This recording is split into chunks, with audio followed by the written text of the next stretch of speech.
E aí, gente, tudo bem com vocês? Bem-vindos ao meu canal, eu sou o Gabriel e hoje nós vamos falar do quarto álbum de estúdio da Madonna, o disco Like a Prayer. Esse álbum é creditado como o disco que transformou Madonna na rainha do pop. E como a própria Rolling Stone também afirmou, esse disco é o mais próximo da arte que a música pop conseguiu chegar. Antes da gente começar, já sabe, se você não é inscrito aqui no canal, por favor, já se inscreve, vem fazer parte da nossa comunidade. Aqui eu falo de música pop e entretenimento e vai ser maravilhoso ter você aqui com a gente. Além disso, tem a loja de camisetas aqui do canal com várias estampas lá inspiradas pela Madonna e suas eras musicais incríveis. Eu tenho certeza que você vai querer adquirir uma para poder ir conferir o show dessa diva incrível em Copacabana. O link fica fixado aqui no topo dos comentários ou na descrição do vídeo. Com um clique você chega lá no site e confere todas as estampas.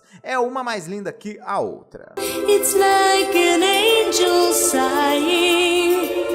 Gente, muita coisa aconteceu na vida pessoal e na carreira da Madonna na pré-criação deste álbum. A propensão do Sean Penn para atacar os paparazzi fez com que ele se tornasse o inimigo público número 1 dos tabloides, e essa situação até chegou a levar ele para a prisão. A disposição da Madonna, por exemplo, em apoiar o seu homem, a tornou de certa forma culpada por associação e rendeu a este casal o apelido de The Poison Pens. Enquanto essa situação toda acontecia, as travessuras da Madonna também não paravam por aí. Ela começou a andar com a comediante abertamente bissexual Sandra Bernhard, que vestiu algumas roupas combinando com Madonna em uma das grandes aparições que ela fez na época no David Letterman, que de certa forma implicou em uma conspiração pública de que elas estavam vivendo um relacionamento, e se autodenominou a Snatch Batch para inclusive frequentar uma infame boate lésbica que existia em Nova York, a Cubby Hole, que também atiçou as chamas da notoriedade dos tabloides para o nome dela. O ano de 1988 foi de certa forma meio que tranquilo na frente das gravações em relação à Madonna. Depois que ela flopou comercialmente e criticamente com o filme dela de 87, Who's That Girl, ela meio que resolveu mudar um pouco os seus ares. Mas é bom lembrar que o flop do filme não necessariamente significa que a trilha sonora flopou, porque as músicas, no caso de Who's That Girl, foram um grande sucesso comercial. Porém, quando se falava em cinema e atuação, infelizmente a Madonna não convencia, tá? Ela também atuou na produção da Broadway Speed the Plot, mas uma vez também acabou flopando e causando um grande desconforto em relação ao seu nome. Nesse momento, o seu casamento com o Sean Penn também terminou, e o casal pede oficialmente divórcio em janeiro de 1989. Nessa época, a Madonna tinha 30 anos, que inclusive e coincidentemente é a mesma idade em que a mãe dela tinha morrido de câncer de mama na época que ela tinha apenas 5 anos. Então meio que todas essas situações pré-era Like a Prayer foram muito, vamos dizer assim, turbulentas emocionalmente na vida e carreira de Madonna. Ela comentou na edição de maio de 1989 da revista Interview que a sua educação católica causou nela um sentimento de culpa e ficou afirmando ainda: porque no catolicismo você é um pecador nato e é um pecador por toda a vida. Não importa o quanto você tente se livrar disso, o pecado está dentro de você o tempo todo. Foi esse medo que me assombrou. Isso me provocava e doía a cada momento. Minha música foi provavelmente a única distração que eu tive no meio desse processo todo. Like a Prayer assim foi nomeado após a influência do catolicismo no início da vida de Madonna, bem como suas lutas com a religião. Inclusive, a própria Madonna afirma: o tema do catolicismo é galopante. Sou eu lutando com o ministério e a magia que o cerca. Meu próprio catolicismo está em constante convulsão.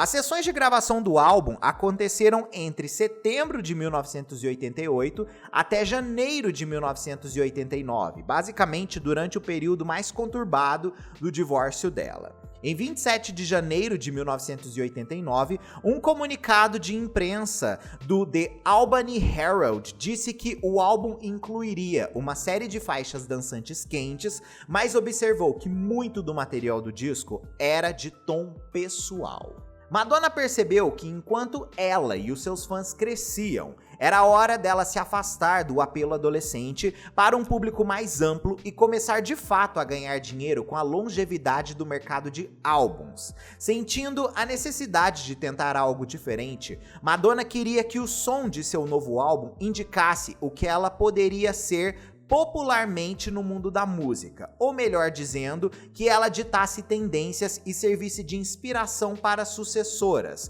Ela mesma afirma: "Foi um verdadeiro recorde de amadurecimento para mim emocionalmente. Eu tive que fazer muito exame de consciência e acho que o Like a Prayer é um reflexo disso. Eu não tentei revestir nada ou torná-lo mais palatável para o consumo em massa. Eu escrevi literalmente o que eu estava sentindo."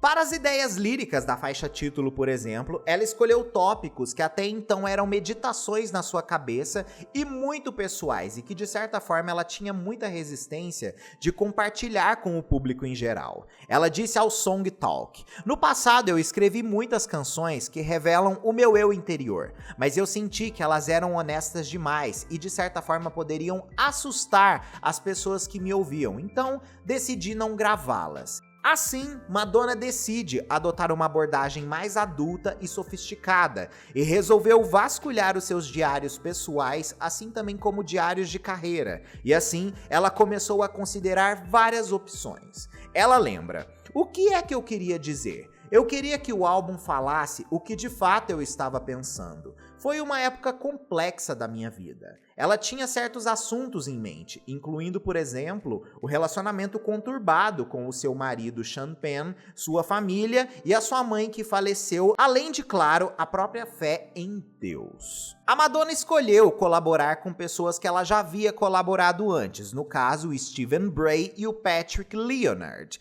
Vale lembrar que ela tinha produzido com eles tanto o True Blue de 1986, quanto a trilha sonora do Who's That Girl de 1987.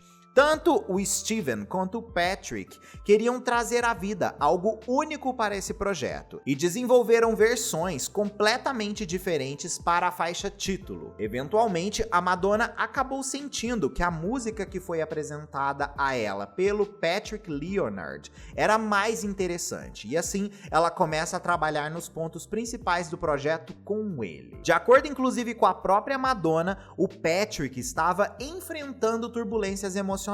Ela ainda afirma: "Eu estava trabalhando com ele porque ele estava em um estado de espírito muito sombrio, e nós trabalhamos em um lugar muito isolado também nesse disco, lá no Vale." Em 6 de janeiro de 1989, após um pedido de divórcio anulado no final de 1987 e várias brigas divulgadas, finalmente Madonna e Sean Penn são oficialmente divorciados. Esse incidente acabou inspirando a canção Till Death Do Us Part, que é absurdamente pesada. O resto das canções foram escritas em 2 semanas, com Like a Prayer, Cherish e Spanish Eyes sendo escritas na primeira semana. Além das letras extremamente honestas, também grande parte da autenticidade das músicas veio da convicção na entrega vocal de Madonna. A tão difamada voz feminina de Minnie Mouse com hélio, que as pessoas afirmavam que ela tinha nos seus trabalhos anteriores,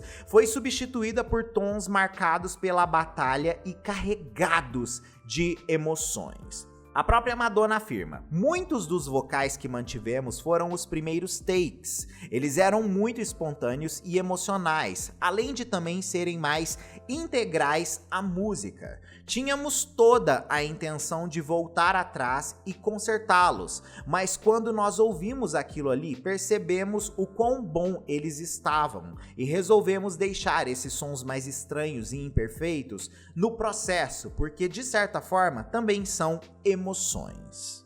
Sobre a faixa de maior sucesso do projeto, que foi Like a Prayer, Madonna descreveu ela como uma música sobre uma jovem apaixonada, mas tão apaixonada no nível que Deus é quase como se fosse uma figura masculina em sua vida. A inspiração da faixa também veio na crença católica da transubstanciação, a mudança de essência pelo qual o pão e o vinho são oferecidos no sacrifício do sacramento durante a missa e tornam-se, na realidade, o corpo e o sangue de Cristo. Mais tarde, ela mudou o contexto da música para que a letra tivesse duplo sentido. Embora a música possa ter parecido superficial para muitos e que várias pessoas acreditam que ela é diretamente sobre sexualidade, a música na verdade tinha significados diferentes com a intenção de provocar, de fato, essas reações mistas nos ouvintes. Porém, o Patrick Leonard mais tarde explicou que não se sentia confortável em relação às letras desse projeto, assim como também as insinuações sexuais, dando o exemplo inclusive do primeiro verso de Like a Prayer, quando ele fala: "Quando você chama meu nome, é como uma pequena oração. Estou de joelhos, quero te levar." Ele sentiu que isso era sobre sexo oral. No entanto, a Madonna recusou mudar essa frase, pois foi inflexível em relação a mudanças que fossem mais substanciais no contexto da canção. Os vocais gospel da música foram gravados pelo coro Andrae Crouch, que também apareceram em Man in the Mirror do Michael Jackson do álbum Bad. Para a introdução, o Patrick Leonard usou algumas gravações de guitarra do Prince, que havia sido convidado por Madonna para contribuir com a faixa. Em 2014, ele disse que nenhuma outra música do Prince foi usada, mas que alguns efeitos em torno de refrão também podem ter sido feitos por ele. Esse disco também traz canções emblemáticas como Promise to Try, que tratava sobre a morte da mãe de Madonna, e Your Father, que é o relato dela sobre o seu relacionamento conturbado com o pai e figuras de autoridade da sua vida. Essas três músicas, no caso Like a Prayer, Promise to Try e Your Father, são conhecidas como a Santíssima Trindade do álbum. Eles se tornaram o núcleo emocional do projeto, informando a direção que o disco tomaria, com a vulnerabilidade de Madonna encapsulando perfeitamente os sentimentos que ela queria transmitir nas músicas. Porém, o álbum precisava de alguma luz para garantir também que não fosse um choque cultural, principalmente para a base de fãs da Madonna, que era muito mainstream. Sendo assim, Cherish, que era uma canção de amor descartada que remetia ao som do True Blue, e Dear Jessie, que era uma canção de ninar psicodélica que celebrava alegremente a inocência infantil da qual Madonna foi roubada após a morte de sua mãe, quando ela tinha apenas 5 anos, foram pontos de virada no processo pop do álbum.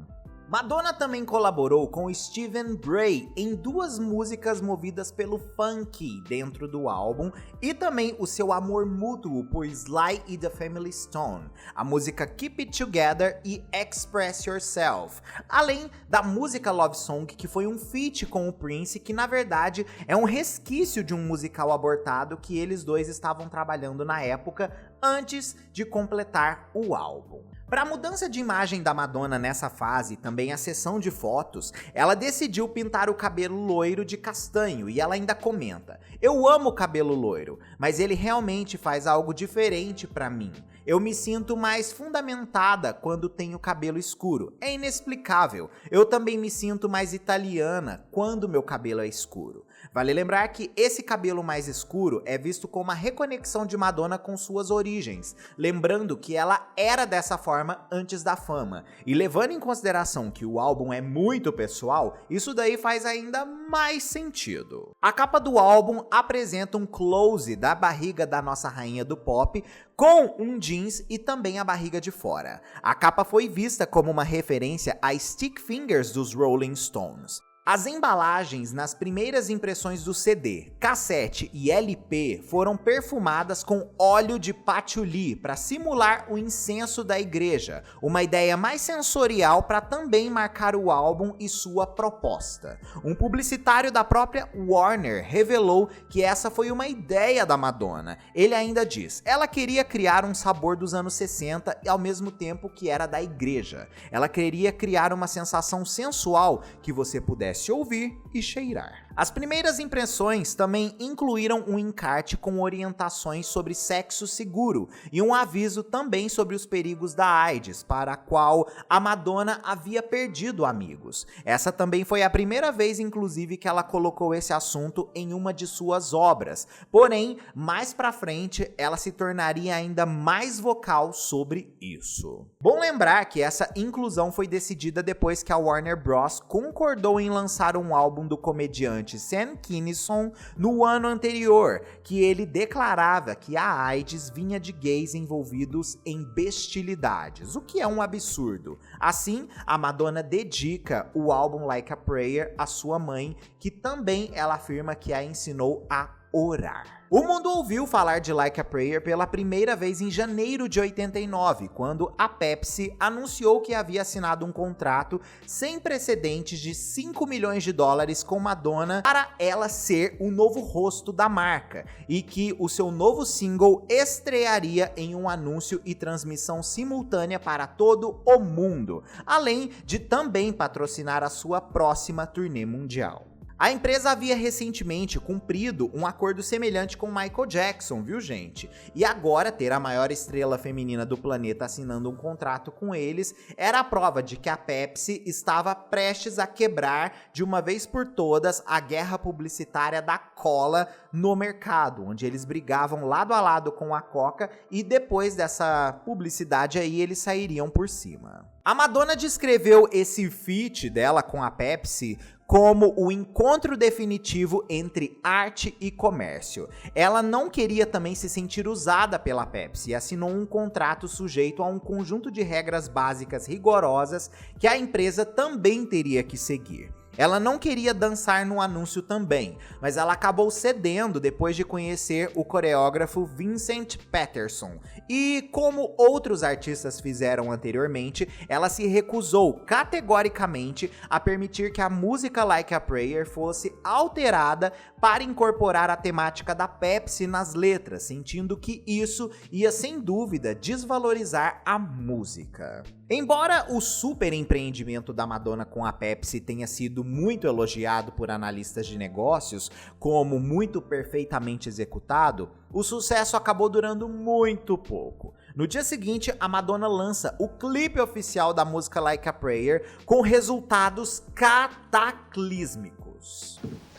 Now, despite the protests of religious groups in Italy, the Like a Prayer video will air in that country as well. Regardless of what those religious groups think of Madonna, TV and music critics have been lavish in their praise of both the Like a Prayer video and the Pepsi commercial. O vídeo tinha cenas que Madonna beijava o pé de um santo negro, que ela dançava também num campo de cruzes em chamas, criticando o Ku Klux Klan, né? E isso acabou provocando uma resposta mais de extrema direita do que qualquer um poderia ter imaginado. Os grupos religiosos estavam em pé de guerra, queimando fotos de Madonna em vias públicas e ameaçando boicotá-la e a qualquer pessoa que estivesse associado a ela. Ela foi tipicamente desafiadora em sua resposta nessa época, alegando que a mensagem positiva do vídeo havia sido ignorada por esses detalhes fúteis que a igreja estava focada. Eles ficaram meio que frustrados também, porque a situação começou a ser meio que ignorada pelo público que gostava da música de Madonna. E aí, eles voltaram suas atenções para a Pepsi, ameaçando boicotá-los e a todas as empresas associadas. A Pepsi acaba cedendo à pressão pública e encerra o contrato e acordo, fazendo com que Madonna ficasse com seus 5 milhões, tirando do ar o comercial, mas também não patrocinando a próxima turnê que ela ia fazer, que seria a Like a Prayer World Tour. No entanto, a controvérsia acabou saindo a favor de Madonna, e ela aprendeu o valor exatamente disso como moeda. Tanto o single quanto o álbum lideraram as paradas em todo o mundo quando foram lançados em março de 89. Assim como o sucesso comercial do álbum, que vendeu mais de 15 milhões de cópias e produziu mais 5 singles de sucesso além do lead principal. O disco foi aclamado pela crítica de forma unânime, uma novidade para a Madonna. Inclusive, a NME deu nota 10 de 10 ao álbum, enquanto a Rolling Stone afirmou que ele era o mais próximo da arte que a música pop poderia chegar.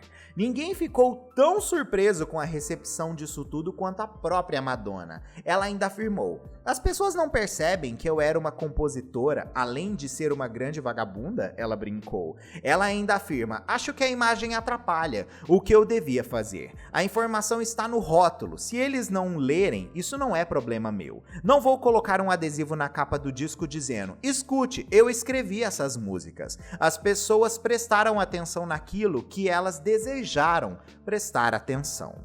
Após o lançamento do Like a Prayer, no meio de toda aquela onda de publicidade e controvérsia, a Madonna praticamente desaparece da vista do público, viu, gente? Tendo tomado a difícil decisão de adiar os planos da turnê naquele verão para que ela pudesse interpretar a femme fatale Breathless Mahoney em Dick Tracy. A estrela mais controversa do pop passou grande parte de 1989 no lugar mais improvável possível, os estúdios da Disney. Como a Madonna estava indisponível para promover o álbum, o sucesso dos singles subsequentes de Like a Prayer dependeram de uma série de vídeos promocionais inovadores dos diretores Mary Lambert, David Fincher e Herb Hitz. O cuidado e esforço que Madonna desprendeu ao apresentar visualmente o seu trabalho foi muito recompensado no VMA daquele ano, onde ela fez a sua única aparição pública para se apresentar com Express Yourself e pegar uma série de prêmios icônicos da noite, como por exemplo Artista da Década e o Viewer's Choice por Like a Prayer. Ironicamente, o Viewer's Choice era patrocinado pela Pepsi,